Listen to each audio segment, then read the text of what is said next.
स्वागत है आपका। देखिए, कर्नाटक के चुनाव में बजरंग दल और बजरंग बली का मुद्दा खूब छाया रहा। कांग्रेस ने घोषणा पत्र में बजरंग दल को बैन लगाने का वादा किया तो बीजेपी ने इसे बजरंग बली से जोड़ दिया। अब कर्नाटक में सरकार बनने के बाद अपने ही वादे पर फंस गई है कांग्रेस पार्टी।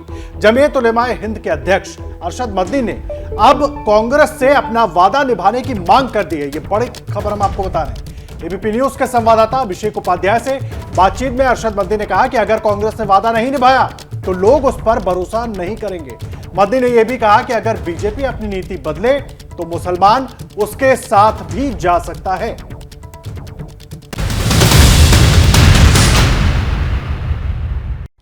इस समय एक बात पर जबरदस्त चर्चा है और वो चर्चा है बजरंग दल को लेकर के। और ये चर्चा इस समय और ज्यादा इसलिए बुलंद हो गई है क्योंकि all India Muslim personal law board के नायब सदर और जमीयत उलेमाए हिंद के सदर मौलाना अरशद मदनी ने एक मुद्दा उठाया है और उन्होंने ये कहा है कि ये जो बैन की बात कांग्रेस अब कर रही है, ये बैन की बात आज़ादी के बाद क्यों नहीं की, इतना लंबा वक्त क्यों ज़ाया किया। कई सारे मसले उठ रहे हैं इसको लेकर के और हमारे साथ में खुद मदनी साहब मौजूद हैं, उनसे ही बात करेंगे और तफसील से समझेंगे कि आखिरकार इसके पीछे। मदनी साहब, सीधा आपसे सवाल मेरा ये है कि आपने कांग्रेस ने कर्नाटक के चुनाव में घोषणा पत्र में ये कहा और इधर कहा, उधर उनके नेताओं ने कह दिया कि नहीं ऐसा कुछ नहीं है। बहुत सारे नेताओं ने कहा नहीं ऐसा कुछ नहीं है, हम कोई बैन नहीं करने जा रहे हैं, लेकिन आपने मुद्दा उठा दिया अभी।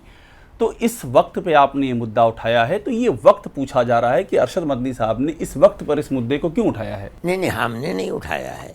कांग्रेस ने जब अपने मैनिफेस्टो के अंदर इस चीज़ को रखा है तो इसका मतलब ये है कि वो जिस इशू के ऊपर इलेक्शन लड़ रही है वो भी एक इशू ये भी है कि हम बजरंग दल से हमें कोई मतलब नहीं। हम कहते हैं कि फ़िरक़ा परस्ती जो मुल्क के लिए बर्बादी का सबब है और अक्सरियत और अक़लियत को तक़सीम करने वाली है, इसके ऊपर लगाम लगनी चाहिए।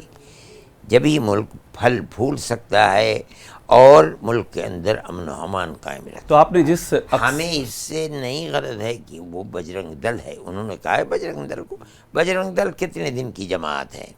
हम कहते हैं जिस वक्त से मुल्क आज़ाद हुआ है उस वक्त से फ़िरक़ा परस्ती पल रही है, बढ़ रही है, चढ़ रही है। जिम्मेदार कौन है आज़ादी के बाद से फ़िरक़ा परस्ती का? मैं नहीं कहता हूँ कौन जिम्मेदार है। फ़िरक़ा परस्त ताकतें हैं मुल्क के अंदर जिन्होंने गांधी जी का कत्ल किया है। उस कत्ल के बाद कांग्रेस को चौकन्ना हो जाना चाहिए था और उसी वक्त फ़िरक़ा परस्ती की लानत से मुल्क को आज़ाद करना चाहिए था।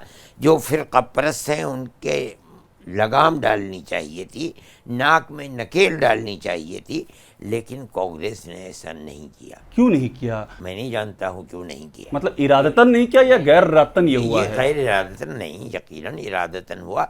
देखिए, कांग्रेस के अंदर चूंकि इक़्तिदार कांग्रेस के पास था, मुल्क को आज़ाद कांग्रेस ने कराया था, वो लोग मौजूद थे जो इक़्तिदार के भूखे थे। उन्होंने कांग्रेस के अंदर आकर के खद्दर की टोपी और खद्दर के कुर्ते पहने, कहा कि हम कांग्रेसी हैं। वो कांग्रेसी नहीं थे, उनके दिल सियाह थे फ़िरक़ा परस्ती के अंदर। अब कांग्रेस के जो हाथ पैर और उंगलियां हैं और इतने सूबों के अंदर कोई चीफ मिनिस्टर है, कोई जनरल सेक्रेटरी है वहाँ का बना हुआ, वज़ारतों के अंदर बैठे हुए हैं, कैबिनेट के अंदर बैठे हुए हैं, उनके दिल सियाह थे। उन्होंने कांग्रेस की टोपी पहन करके और काम कांग्रेस के मुखालिफ किया है।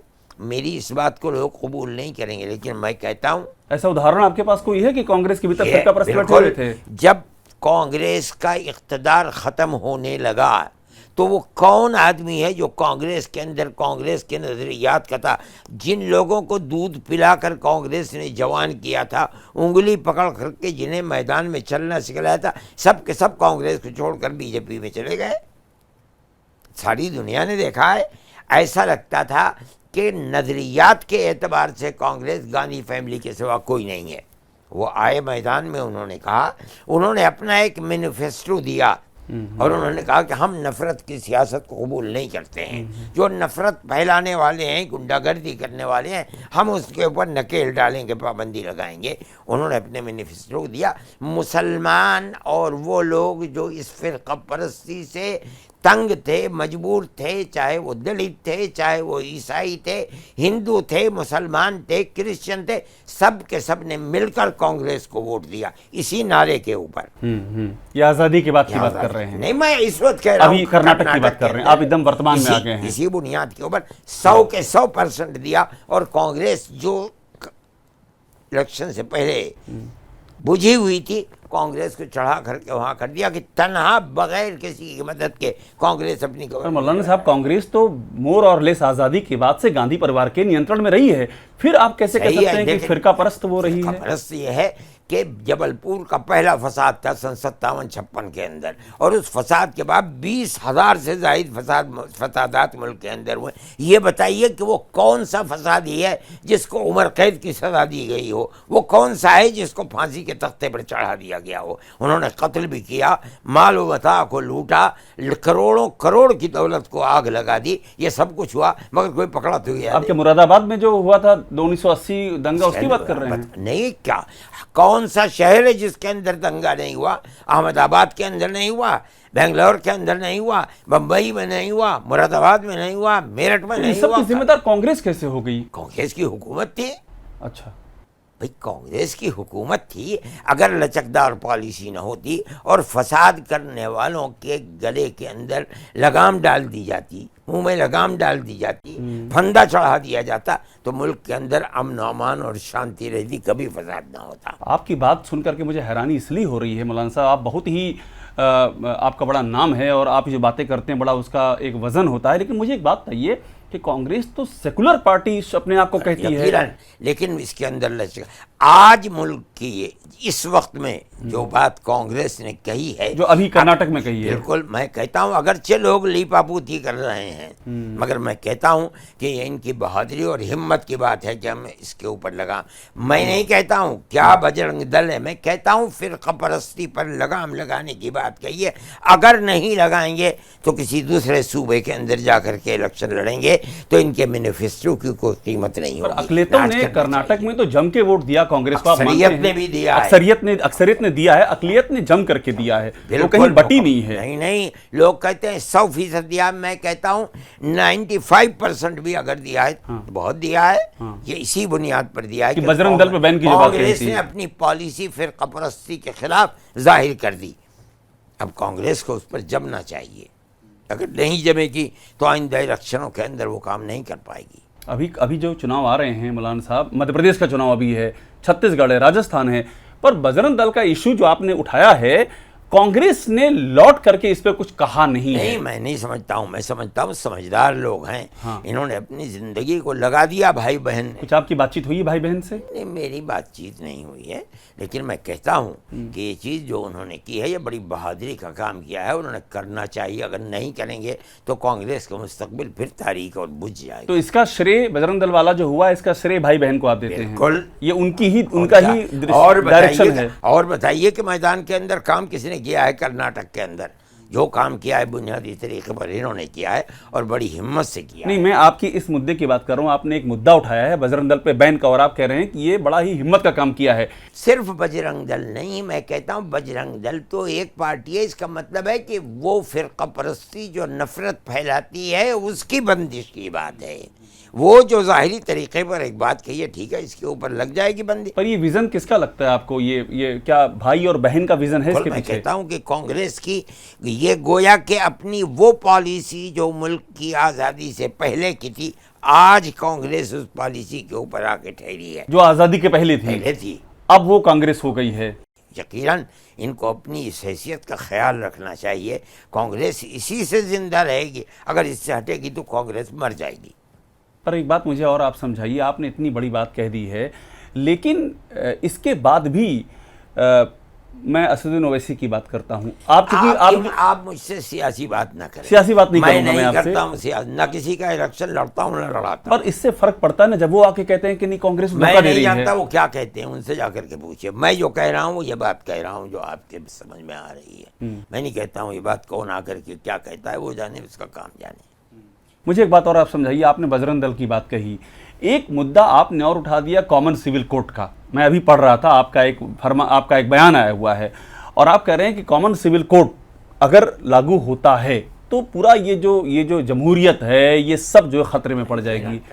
तो आपको क्या लग रहा है कि कॉमन सिविल कोड लागू होने वाला है? नहीं नहीं, कहते हैं वो भाई तकरीरों के अंदर ये बात कही गई है। कर्नाटक के अंदर बिल्कुल टॉप के जो लीडर थे वो कह रहे हैं कि हम आएगी हमारी हम कॉमन सिविल कोड लगाएंगे, ये कह रहे हैं वो, हम उसी के ऊपर कहते हैं। तो आपका क्या स्टैंड है कॉमन सिविल कोड पे? हमारा है कि हम मुसलमान हैं, हमारा एक मज़हब है, उस मज़हब के अहकाम हैं। हमने सेकुलर दस्तूर बनवाया है मुल्क का, जब सेकुलर दस्तूर बनाए उसमें हमें आज़ादी है। कॉमन सिविल कोड की बात करने का मतलब ये कि हमारी उस आज़ादी को गवर्नमेंट छीनना चाहती है, हम इसके लिए तैयार नहीं। पर वो तो गवर्नमेंट तो कहती है सब बराबर हो जाएंगे, कॉमन सिविल कोड हो जाएगा। तो नहीं, सब बराबर हैं, लेकिन ये मतलब नहीं है कि सबका मजहब छीन करके एक अक्सरियत के मजहब को अपना ले। ये मतलब जमहूरियत का नहीं है। जमहूरियत का मतलब है कि गवर्नमेंट का अपना कोई मजहब नहीं है, जनता अपने मजहब के ऊपर हर आदमी जिंदा रह सकता। मैं आपको इसमें एक हल्का एग्जाम्पल दूंगा, क्योंकि आपने बहुत महत्वपूर्ण बात कही है। सरकार ये मानना है, ये सोच है कि जनसंख्या पर लगाम लगाने का समय आ गया है। ये लगातार सरकार के कई जिम्मेदार जो नुमाइंदे ये बात को कह रहे हैं कि अब लगाम लगाइए, नंबर 1 हो गए हैं हम लोग जनसंख्या नियंत्रण में। अब आप जब यहाँ पर कॉमन सिविल कोड को इस रोशनी में देखते हैं तो आपकी क्या राय है? ये होना चाहिए? बिल्कुल, मैं कहता हूँ अगर वो ये कह देते हैं, क्या कानून बनते हैं, जब वो जनसंख्या का कानून सामने आएगा तो फिर हम उसके ऊपर गुफ्तगू करें। अभी तक तो नहीं आया है, लोग कह रहे हैं आएगा तो हम उसके ऊपर गुफ्तगू। नहीं तो क्या आपका ये कानून टकराएगा नहीं आपके? आज का कानून जनसंख्या का नहीं है।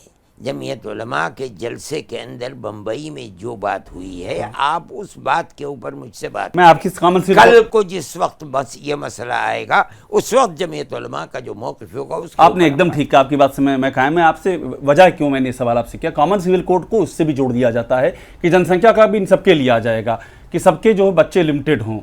क्या इस चीज़ के लिए आप कॉमन सिविल कोड की रोशनी फिर आप वहीं आ गए। मैं कह रहा हूँ कॉमन सिविल कोड एक मजमूई चीज़ है, एक नाम है कि हमारे मजहबी मामलात के अंदर गवर्नमेंट दाखिल हो करके हमको ये कहती है कि हम अपने मजहबी हुक्म को छोड़ करके गवर्नमेंट जो कानून बना रही है हम उसके ऊपर चले जाएं। यानी अक़लियत अपने मजहबी मामलात को छोड़ करके अक्सरियत के ताबे हो जाए, हम इसके मुखालिफ हैं। दस्तूर जो हमने बनवाया था गांधी जी और जवाहरलाल नेहरू के होते हुए, वो यही बना था कि हमें अपने मजहबी मामलात के अंदर इख्तियार है। आपको मालूम नहीं है, लेकिन मैं जानता हूँ जमीयत उलमा की तारीख़ को। जमीयत उलमा जैसे जैसे आज़ादी करीब आती जाती है, जमीयत उलमा लिख करके अपनी तजवीज़ों को भेजती है कांग्रेस के पास कि आप हमें ये गारंटी दीजिए कि मुल्क आज़ाद होगा तो मुल्क का दस्तूर सेकुलर। ये आपने उस समय में कहा था, बार बार कांग्रेस को कहा था आपने। मेरा जो खुतबा है सदारत आपने कहा भी ये बात, आपने कहा भी, लेकिन अब आप पर और कांग्रेस ये कहती चलती है कि हर चीज का मुकम्मल हम आपकी हर चीज को महफूज करेंगे हमारा। तो आप कांग्रेस के संपर्क में उस जमाने में थे, आपने क्यों वो संपर्क तोड़ दिया? कांग्रेस से 2 कदम आगे थे मुल्क की आजादी। अब आपने वो रिश्ता क्यों तोड़ दिया? लेकिन हमारा कोई रिश्ता टूटा हुआ है। रिश्ता आपका कांग्रेस से है? रिश्ता मिला हुआ है। हम हमेशा कांग्रेस के साथ रहते हुए कांग्रेस को बताते रहे कि तुम्हारा तरीका क्या होना चाहिए। अब भी बता रहे हैं आप? आज भी ये मैं आपको बता रहा हूं, तो वही तरीका तो है कि आपने जो मैनिफेस्टो के अंदर ला कर रखा है, आप 100% उसको आखिरी नतीजे पर पहुंचाइए। मैं आपसे अगर इसी पे सवाल कर लूं, इतनी सारी सियासी पार्टियां हैं, आप कांग्रेस के साथ ही क्यों रहे? आपको ऐसा क्या दिखा उसमें? कांग्रेस ने मुल्क को आज़ाद कर लिया। ये पार्टियां तो इनका तो कोई वजूद भी नहीं था, जानता भी नहीं था इन पार्टियों को कोई। जमीयत उलमा और कांग्रेस का साथ वहाँ था, उस वक्त था। हम कांग्रेस से 2 कदम आगे थे। अगर एक ही बिहार के अंदर एक ही मैदान के अंदर एक तरफ कांग्रेस का जलसा, दूसरी तरफ जमीयत उलमा का जलसा, कोई तजवीज़ पास करने में कांग्रेस एक एक घंटा रुकी हुई है कि जब तक जमीयत उलमा अपने मौक़िफ़ के ऊपर मुकम्मल नहीं हो जाती, तजवीज़ पास नहीं करती, कांग्रेस तजवीज़ नहीं पास। ये हमारा और उनका साथ था। आज तो कोई आदमी ज़िंदा नहीं है, मनमोहन सिंह जिंदा हैं, वो जानते हैं। मैंने उनसे एक बात कही, उन्होंने कहा मैं जानता हूँ, कोई जाने न जाने, वो बुढ़ा आदमी है, उन चीज़ को जानता है। आज कौन जानता क्या है? कहा था आपने उनसे? छोड़ दीजिए, वो दूसरा मसला शुरू हो जाएगा। नहीं, मतलब एक समझ के लिए, समझने के लिए मैं एक बात कह रहा था, एक मसले के अंदर कि जो कांग्रेस, जो जमीयत उलमा की बुनियादी शख्सियत है, बनाने वाले हैं हज़रत शेखुल हिंद रहमतुल्लाह अलैह, उन्होंने ये काम किया। कहना मैं जानता हूँ इसको कि उनका किया हुआ काम है, हालांकि वो 100 साल से पहले की बात है, लेकिन पढ़ा लिखा आदमी था, पढ़ता लिखता था, उस हालात को देखे हुए था मुल्क की आज़ादी से पहले। इसलिए जो उन्होंने कहा, मैं ये कहा, उसको कबूल कर लिया। मनमोहन सिंह साहब आपकी सुनते थे? बिल्कुल। और सोनिया गांधी, उन्होंने सुना कभी आपको? क्यों नहीं सुना। मैं जब उनसे कहता था कि मुझे आना है, काम बात करनी है, तो मेरा तो कोई मौका नहीं, ना मैं पार्लियामेंट का टिकट चाहता हूँ, ना असेंबली। आप कभी लड़े भी नहीं कोई चुनाव? आप? मैं लड़ने का आदमी नहीं हूँ, न लड़ता हूँ, न इलेक्शन लड़ता हूँ, न किसी दूसरे से लड़ता हूँ। जो मुझे बुरा कहता है मैं अपने घर। तो आप क्यों मिलने गए फिर सोनिया गांधी से? मुसलमानों के काम के लिए गया मैं, बार बार गया हूँ। काम हुए, लेकिन हाँ काम हुए जब आप मिलने गए? अक्सर काम हुए, कोई काम नहीं हुआ, ये उनकी मजबूरी होती है। इतना मुसलमान ही तो मुल्क के अंदर नहीं है, दूसरे भी लोग हैं। तो आप मोदी साहब से मिलने कभी क्यों नहीं गए? मैं नहीं आऊँ, मुझे ये आपने अब देखिए 5 मिनट की बात को आपने 50 मिनट की। आप बड़ी दिलचस्प बातें कर रहे हैं, मुझे रस आ रहा है आपकी बातों में। आपने मुझसे कल के जलसे के सिलसिले में बात करनी थी, आप उसमें अपने मैदान को बदल। नहीं, मैं जलसे पे लौट रहा हूँ। मैं इसलिए आपसे पूछा क्योंकि आपने मुसलमानों के हक हुकूक की बात की। हाँ। आपका नाम है ना, हर लोग जानना चाहते हैं कि आप। नाम तो आपका भी है, उनका भी है, उनका भी है नाम। हर लोग जानना ही चाहते हैं कि आप देश के जो सबसे बड़े लीडर हैं उनसे कभी क्यों नहीं गुफ्तगू करते हैं कि ये मसले हैं हमारे, इन मसलों पे आप कुछ अपनी बात रखिए। आप अगर जाएंगे तो सबका इस्तकबाल करें आपका। मुझसे बहुत से मीडिया के लोगों ने ये बात कही जी, मगर मैं ये जानता हूँ कि किसी की बात को वो अपने इस नफ़रत के नज़रिए के मुकाबले में सुनने वाले नहीं हैं। तो मुझे कौन सी आफत पड़ी है? मैं तो बहुत छोटा सा आदमी हूँ, चप्पल पहन करके सड़क पर चलने वाला आदमी हूँ। मुझे क्या, अगर वो मेरे मुल्क के प्राइम मिनिस्टर हैं, बड़े आदमी हैं, मैं बहुत छोटा हूँ, अगर वो मुझे बुलाएंगे 10 दफ़े बुलाएंगे, मैं 10 दफ़े जाऊँगा। आप चले जाएंगे? आपको कोई आना नहीं आपकी? मेरी कोई आना नहीं है। वो मेरे मुल्क के प्राइम मिनिस्टर हैं, मेरे सर के ऊपर, वो अगर मुझे बुलाएंगे मैं जाऊंगा। रही ये बात कि उनके नज़रियात से मेरे नज़रियात टकराते हैं, वो अपनी जगह के ऊपर है। वो कहते हैं कि हिंदुस्तान सेकुलर मुल्क है। मैं समझता हूँ कि अगर मुल्क सेकुलर है तो नज़रियात को इख्तियार करने में हर एक को आज़ादी है। सेकुलर मुल्क मानते हैं ना आप इसको? मैं तो कहता हूँ क्योंकि आपने जो बातें कही, आपने फिरका परस्ती की हावी हो गई है। हिंदुस्तान का दस्तूर सेकुलर दस्तूर है, जमीयत उलमा ने बनवाया है इस सेकुलर दस्तूर को। ये आपने मुझे बताया कि आप, मैं सारी दुनिया को बता रहे हैं आप। और बगल में पाकिस्तान है, पाकिस्तान बना, जब पाकिस्तान बना तो इसी नाम पर बना कि हम हिंदू के साथ नहीं रहेंगे। जमीयत उलमा उसकी मुखालिफ थी। हम 1400 साल से रह रहे हैं, आज कौन सी आफत आई है कि हम नहीं रहेंगे? गांव दर गांव हम हिंदू के साथ रहते हैं, आज क्यों नहीं रहेंगे? उनको गालियां दी गई, उनकी टोपी उछाली गई, उनके पगड़ियों को उछाला गया, ये सब कुछ हुआ, मगर वो अपनी जगह से नहीं हटे। बस इतनी ही बात थी कि मुल्क का दस्तूर सेकुलर दस्तूर होना चाहिए। गांधी जी ने माना, नेहरू जी ने माना, मुल्क का दस्तूर सेकुलर दस्तूर हुआ। हम कांग्रेस के साथ हैं, कांग्रेस से हमें यह दस्तूर दिया। आज उस दस्तूर के खिलाफ मुझे हैरत होती है कि जिस दस्तूर के अंदर प्यार और मोहब्बत थी, मुल्क की क़यादत की चोटी पर बैठे हुए लोग नफरत फैला रहे हैं। मुझे इससे तकलीफ है। तो ये क़यादत इस समय वाली क़यादत है, उनकी बात कर रहे हैं आप, जो अभी इस समय है सत्ता में, उनकी आप बात कर रहे हैं। तो अब आपकी उम्मीदें क्या हैं? आपने कांग्रेस से अब आपकी उम्मीदें, आपने एक इतिहास में माझी बताया मुझे आपने। मैं ये बात कहता हूँ कि बीजेपी को अपनी सियासत के रुख को बदलना चाहिए। बीजेपी को, वो तो पसमानदाओं के नजदीक जा रही है। नहीं, पसमानदा क्या चीज़ है? अरे भाई, जुल्म होता है मुसलमान पर होता है, फ़िरका परस्ती की बुनियाद पर कहीं झगड़ा होता है, ये देख कर कत्ल नहीं किया जाता कि ये ऊंचा है या नीचा है, मुसलमान है इसलिए इसको कत्ल कर दो। ये बुनियाद ख़राब बुनियाद है। या तो बीजेपी को बदलना पड़ेगा। बीजेपी आए इलेक्शन के अंदर कहे कि हम तनहा हिंदू के वोट को नहीं, हम हिंदू और मुसलमान दोनों के वोट को लेना चाहते हैं। वो पॉलिसी इख्तियार करे प्यार और मोहब्बत की कि हम मोहताज हैं मुसलमान के वोट के भी, हिंदू के वोट के भी, क्रिश्चियन के वोट के भी, दलित के तो वोट क्या के मुसलमान बीजेपी की ओर जा सकते हैं, ऐसा मुमकिन है? अगर बीजेपी की पॉलिसी नफरत की पॉलिसी नहीं रही तो मुसलमान को क्या है जाने के अंदर? क्यों नहीं जाएगा मुसलमान? अगर नहीं करेंगे तो हम नहीं समझते हैं कि कोई भी बागैरत मुसलमान बीजेपी की तरफ जाएगा। लेकिन आपने एक बड़ा इशारा किया कि अगर वो चीजें बदलें तो मुसलमान जा सकते हैं। बदलें तो जा सकते अगर हैं। बदलेंगे तो उसके बाद देखा जाएगा। बदलें, बदल के दिखलाएं। यानी ये कहें कि हमारी जो सियासत थी आज तक, जिस पर हम इलेक्शन लड़ रहे थे कर्नाटक में, वो गलत सियासत थी। गलत सही सियासत ये है कि हम मुल्क के अंदर इख्तिदार को चाहते हैं और तमाम लोगों की सबका साथ, सबका विकास। ये तो कहते ही सबका साथ सबका विकास कहते हमारा हैं, है। लेकिन अमल तो ये नहीं है। कर्नाटक की सियासत ने यह बताया कि अमल ये नहीं है, तो फिर क्या है सबका साथ सबका विकास है? करें इसको तो यकीनन हिंदू भी जा सकता है, दलित भी जा सकता है, मुसलमान भी जा सकता है। मुस्लिम रिजर्वेशन भी एक बड़ा मसला फिर है। आप दूसरी कांग्रेस बात- ने कर्नाटक की बात की आपने, आप फिर उसी तरफ चल। कर्नाटक का आपने जिक्र किया इसलिए मुझे याद आया। मेरी बात आपसे खत्म हो गई थी, 5 मिनट की बात थी, 15 मिनट से ज्यादा हो गए, खत्म हो गई बात। अब आपको फिर किसी मौके के ऊपर हम आएंगे। अच्छा, एक आखिर में अपना एक संदेश दे दीजिए, क्योंकि इंतखाबात की ओर देश जा रहा है, जमीयत का बड़ा नाम है, लोग बड़ा जमीयत को ध्यान से सुनते हैं।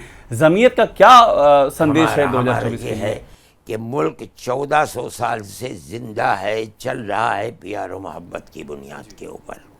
अरशद मदनी साहब हमारे साथ में, और कई बातों पर उन्होंने अपनी राय रखी। सबसे अहम बात उन्होंने जो कही है, उन्होंने फ़िरका परस्ती को लेकर के अपनी बात क्लियर की है, और एक अहम बात उन्होंने ये भी कही है कि बीजेपी अगर अपना नज़रिया बदले, बड़ी बात उन्होंने कही है, तो उसके लिए भी दरवाजे खोल, लेकिन नज़रिया बदलना बहुत ज़रूरी है, यानी कि भविष्य की बातें भी कर रहे हैं। मदनी साहब हमारे साथ में, शुक्रिया।